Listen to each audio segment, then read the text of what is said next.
Well, looks like Miami has entered the find out phase. So it's being reported, and I read an article in the Tallahassee Democrat that Miami-Dade County is going to be ground zero for the Orange Man's deportation program. Now, if you didn't know, Miami-Dade County has a 70% Hispanic population. This fact helped the Orange Man win the county by 11 percentage points. It's like the first time a Republican has won Miami-Dade County since 1988. Now, it makes sense for this program to start in Miami-Dade County because honestly, Miami-Dade probably has the most deportation cases that are open in the whole country. And truth be told, Miami has a large concentration of immigrants. That's just a fact. Immigrants that are documented and undocumented.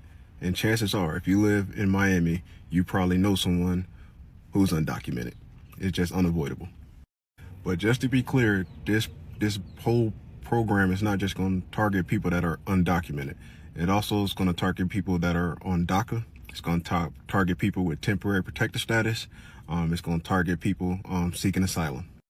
And keep in mind, those people aren't illegal, but for the simple fact that those programs that they're trying to use will be taken away or expired. And with those programs being taken away or expired, now you are technically undocumented. Now it's estimated that there are approximately 1.1 million people who are living in the state of Florida undocumented. That's about 5% of the population of the entire state. And so you already have economists talking about how this is going to negatively impact the economy of the state of Florida. And if you remember, a year or two ago, the governor here implemented something on a smaller scale with a law that he implemented that caused a lot of the immigrant community to leave the state, which caused a shortage of labor, and we have more jobs available than actual people to work those jobs here. And when this program is implemented, that's only going to exacerbate the situation. And it also mentions how in this article that there were certain exceptions as far as like when you could like do quote unquote raids, as far as like schools were protected, hospitals, places of worship, etc. When this program is implemented, all those exceptions for safe spaces are going to be eliminated. So meaning your child could be, in the middle of a math lesson, and all of a sudden you got ICE at the elementary school doors coming to take them away.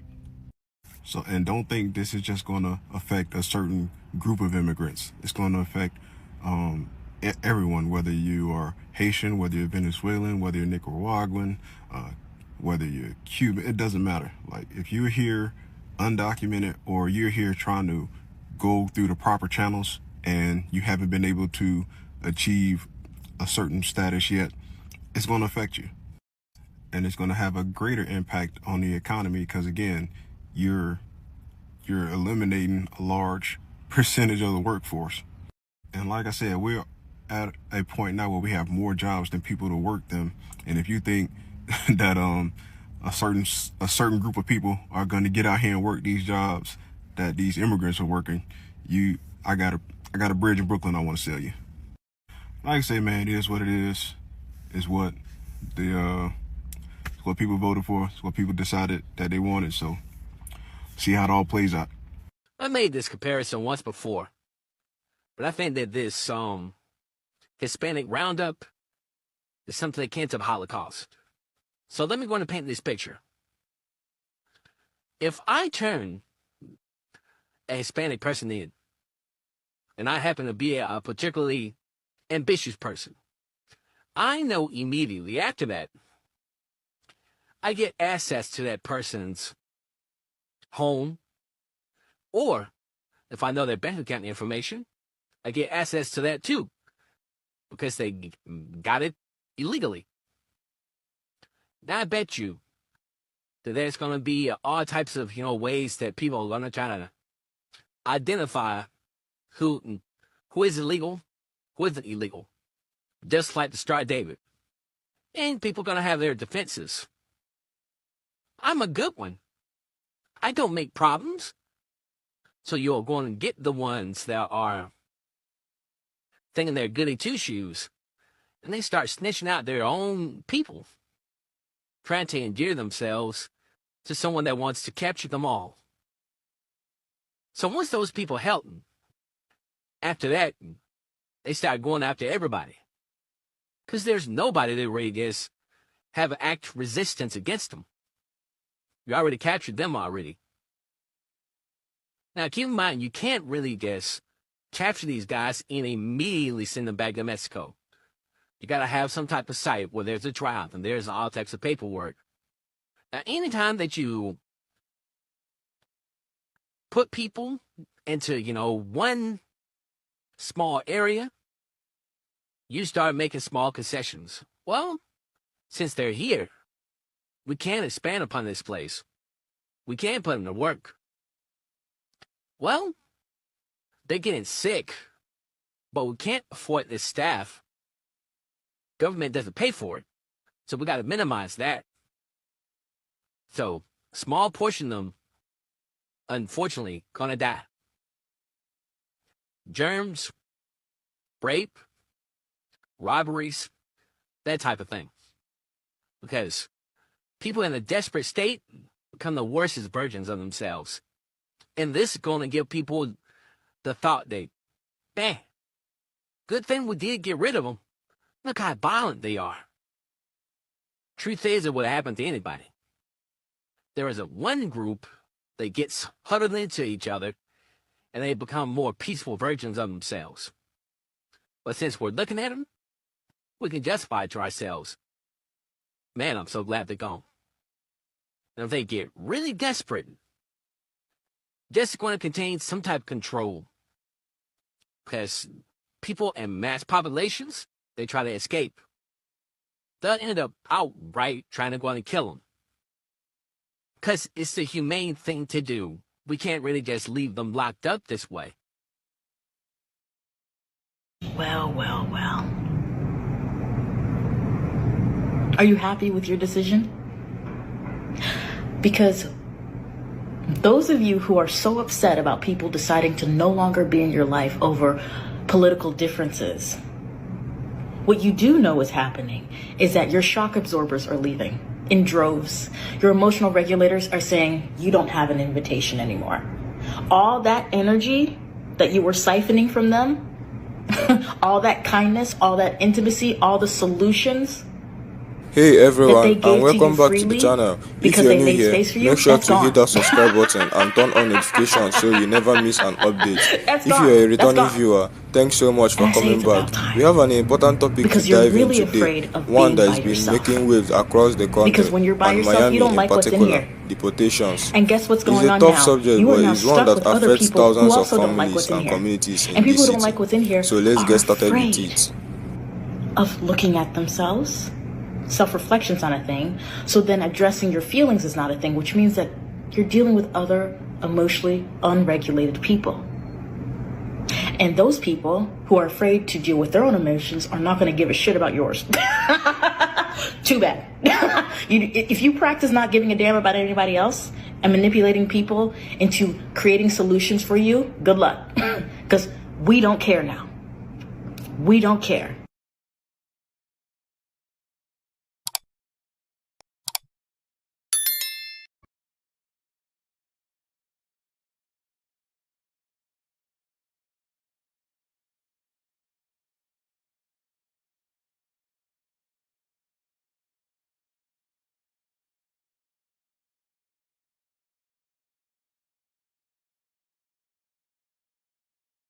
If ICE approaches you on the street, it's because they have already identified you from a long time ago, somebody they want to deport. They will know you by name, and they will ask you to stop. Don't run away, don't flee, and you have the right to remain silent and ask to speak to a lawyer. What ICE can't do is randomly stop people on the street, ask them for immigration documentation to determine whether they're in status, out of status, illegal, legal, U.S. citizen, or whatever. If ICE is randomly stopping people on the street, you don't have to comply. I would just keep walking. They don't have a right to stop you. Miami, a city known for its stunning beaches, bustling nightlife, and its unique blend of cultures, But behind the sun-kissed shores and palm-lined streets, there is a growing controversy surrounding its role in the United States immigration enforcement policy, particularly the deportation program. In recent years, Miami has found itself at the epicenter of this debate, with its large immigrant population, complex political landscape, and the increasing involvement of federal agencies like U.S. Immigration and Customs Enforcement or ICE. In today's video, we are going to break down Miami's involvement in the deportation program, how it affects local residents, and what it means for the city's future. Let's dive in. Miami has long been a sanctuary for immigrants, particularly those from Latin America and the Caribbean. From Cuban refugees seeking asylum to Venezuelan immigrants fleeing political turmoil, Miami has been a beacon of hope for many. In fact, the city is home to one of the largest Cuban American populations in the United States, with many of its residents having fled communist rule. Over the decades, Miami has built a reputation as a diverse, immigrant-friendly city, a place where people from all over the world can come and find a new start. But as immigration enforcement policy has tightened over the years, Miami has also seen an increase in deportations, especially under the previous Trump administration. The city, with its large immigrant population, has become a focal point in the debate over how far the U.S. should go in its efforts to remove undocumented immigrants. Under this administration, ICE raids became more frequent, and local law enforcement often collaborated with federal agencies to apprehend individuals in the city. For many in Miami, the deportation program has sparked intense debates. On one hand, you have those who argued that the law must be enforced, that individuals living in the country illegally should face consequences. On the other hand, you have the perspective that many of those targeted by ICE have deep roots in the city, living in Miami for years, contributing to local economy, raising families, and becoming integral parts of their communities. One of the most heartbreaking aspects of deportation is the separation of families. Miami is a home to thousands of people who, despite being undocumented, have built stable lives. They are business owners, workers, parents, and active members of their communities. When these individuals are deported, they often face not only the loss of their homes and jobs, but the emotional toll of being separated from their families, many of whom are U.S. citizens. In some cases, children born in the U.S. to undocumented parents are left behind as their parents are forcibly removed. The economic impact of deportations on Miami cannot be overstated. Immigrant workers are vital to the local economy, especially in industries like construction, agriculture, hospitality, and service. Many businesses in Miami depend on immigrants' labor to keep their operations running smoothly. When these workers are deported, it creates a void in the workforce, and businesses face difficulties in replacing these individuals. In fact, some businesses have reported that the constant threat of deportation has led to labor shortage, disrupting day-to-day operations. In response to these growing deportations, a number of community organizations and legal advocacy groups in Miami have stepped up to support immigrant families. The Florida Immigrant Coalition, the American Civil Liberties Union, and other groups have been on the front lines, providing legal assistance, fighting against unjust deportations, and helping families navigate the complex legal system. These organizations argue that deportations are often carried out without considering the human element, the years of hard work and sacrifice immigrants have made in their new home country. Miami's local government has been caught in the middle of this debate. On one hand, you have local leaders who are advocating for a more compassionate approach to immigration, arguing that Miami's economy and culture depend on its immigrant population. On the other hand, you have state and federal policy that are pushing for stricter enforcement of immigration laws. In fact, the state of Florida has been one of the most vocal advocates for tougher immigration laws, with Governor Ron DeSantis supporting policy that would increase the role of local law enforcement in deportations and limit sanctuary protections. At the heart of this conflict is the question of whether or not local government should cooperate with federal immigration authorities. Some Miami leaders have expressed concern that the city cooperation with ICE could lead to widespread fear and distrust within immigrant communities. These leaders argue that it could deter people from reporting crimes, seeking healthcare, or accessing education out of fear that they or their family members might be deported. On the other hand, others believe that enforcing immigration laws is necessary to ensure the integrity of the U.S. border and prevent illegal immigration. It's also important to note the broader cultural impact of deportations. Miami's immigrant communities are deeply woven into the city fabric. They are not just workers, they are creators, artists, and entrepreneurs. Miami wouldn't be what it is today without its immigrant population. From the food scene to the art scene to the nightlife, immigrants have made Miami a cultural melting pot that attracts people from around the world.